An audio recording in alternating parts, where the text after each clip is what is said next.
Good morning to you all. It's Friday and welcome to Penn Vicarage. Great to see you. Thanks for joining us today. Just to remind you, this weekend our services are all on as normal and we'd absolutely love to see you. And all our services are open and you'd be very, very welcome physically.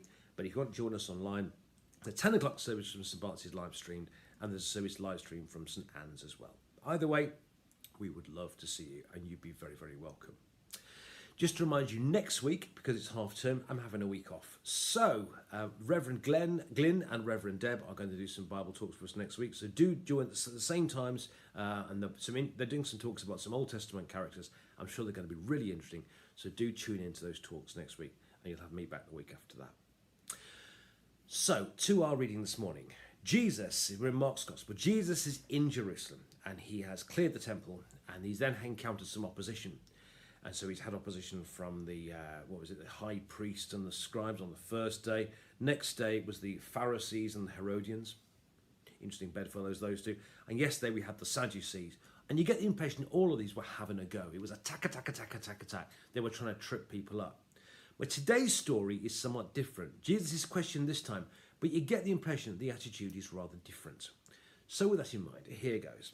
Mark chapter 12, I'm starting to read at verse 28. One of the scribes came near and heard them disputing with another.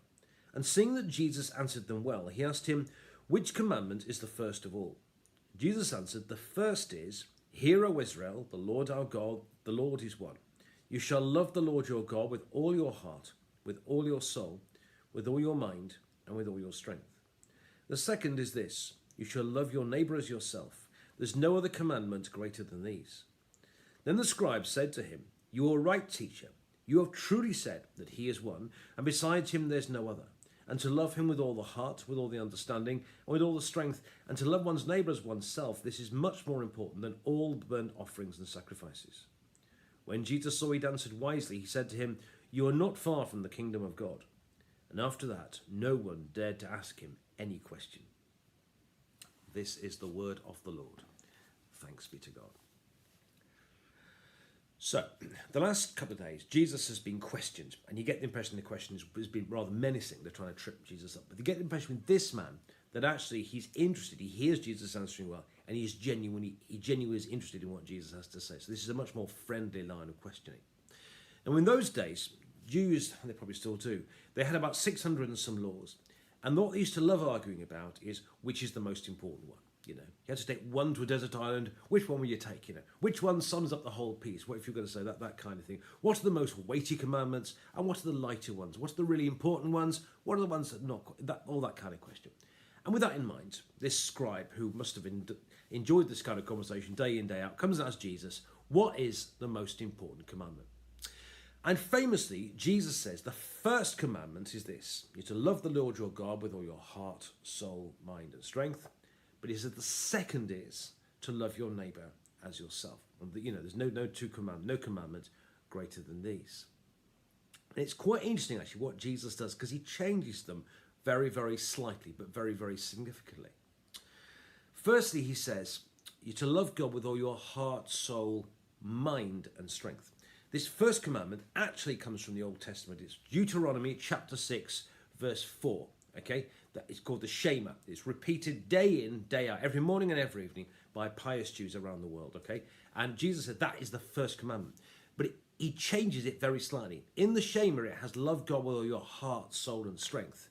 Jesus adds in your mind as well. And I think what it tells us is, and the message for us is that we are to love God with all of us, with all bits of us, and that actually God's given us a brain. Believe it or not, God has given us all a brain. And we are to use our brains for the kingdom of God. We're to love God with our brains as well. God, as I say, has given us, and there's so much we can do by using our minds to study God, for the kingdom of God. And let's allow God to use our brains as well. So God is so good. He's entitled, if you like, to love from all of us, including our minds too. But the word from or whatever is quite interesting as well, because the word is for each one of hearts. The word is ex, and ex means from. So you don't just love God with your heart, soul, mind, and strength. He's saying you're to love God from your heart, soul, mind, and strength, if you follow me. So it's not just a tool, it's actually that's where it comes on. We're to love God from our heart, soul, mind, and strength. In other words, our response to God should be a deep one. We should love God. It shouldn't just be about duty and about doing the right thing and about whatever. We should actually really love God. One of the things I find difficult about blasphemy, I'm not a particularly, I'm a bit easygoing really about bad language. A bit of Anglo-Saxon doesn't worry me too much, but don't tell the bishop.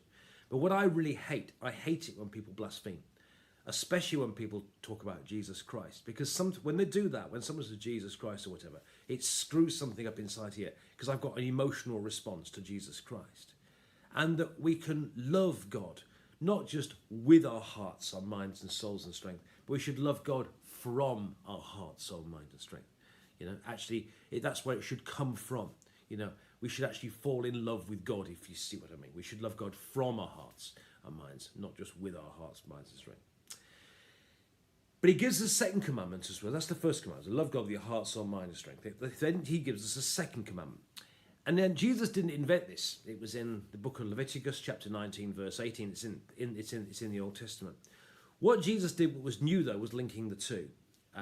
One was in Deuteronomy, one was in Leviticus. What Jesus does here is he sort of puts the two together. And he says we're to love your neighbour as yourself.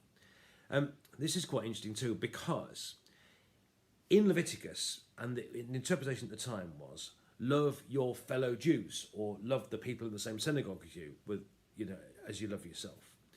But Jesus says here something rather wider. He says you're to love your neighbour as yourself. That means you don't just love your family. It means you don't just love the people at church or the people in the synagogue, or you don't just love the people that you like. You're to love your neighbour as yourself, which is rather wider than that. So Jesus takes it and he widens it from simply loving people who I've got something to do with, or they're in my family or whatever, or my synagogue, but to love your neighbour. So that includes the bus driver. It includes actually the driver in front in the car when we're going along. It also means the people with which we work. It means, everybody. It doesn't mean we have to like them necessarily, but we are to love them. We're to care about them. We're to love our neighbours as we love ourselves. Extremely challenging verse, but it's what Jesus commands us to do here. He widens it from just loving people who are me and mine, but actually loving our neighbour as ourselves too. But I think something else which I think is quite important too is that we are called to love our neighbour as we love ourselves. We're not told to hate ourselves and love everybody else. We're to love our neighbour as ourselves. So Christianity is not a cause for self-loathing. We're not called to do ourselves down. We're not called to hate ourselves. We are called to love ourselves, but we're called to love everybody else as well. We're to love our neighbours as we love ourselves. Sure, we are to love other people, but we also have a Christian duty to love ourselves too. Other people are made in the image of God, but actually you and I are made in the image of God too. So we're called to love ourselves. Self-loathing is not a good thing to do. And actually we're commanded to love ourselves and love our neighbours too. So Jesus gives, in response to this scribe, two commandments. The first commandment, to love God with your heart, soul, mind and strength. And we're to love the second one is we're to love our neighbours as we love ourselves. And then interesting, I think, this scribe, and you've got to, I think, remember where Jesus is. He's in Jerusalem, and around him there's this temple and there's all these sacrifices, things going on. And the scribe says something really profound. He says, I see Jesus. I see that you've answered wisely. And that to love God with your heart, soul, mind and strength, and to love your neighbour as yourself is more important than all this. All this religious ritual, all these sacrifices, all these funny robes, all these funny buildings. To love God with your heart, soul, mind and strength, love your neighbour as yourself, that is more important than all this kabang going on here. It's a very profound thing to say. And then it's interesting after that it says that no one dared ask him any more questions. This is the time when you might say, when the worm turns, actually. The tide turns, you should say. And Jesus starts getting the upper hand. And they've asked him all these questions. They've thrown the kitchen sink at him. They've sent the chief priests and the intellectuals. They've sent the Pharisees and the Herodians. They've sent the Sadducees. And this guy is coming, and he's a scribe, he's an important person, but even he's getting interested, actually. It's fascinating and vital to notice that from here on in it says they daren't ask him any more questions. Have a lovely weekend. Enjoy the talks next week from Glen.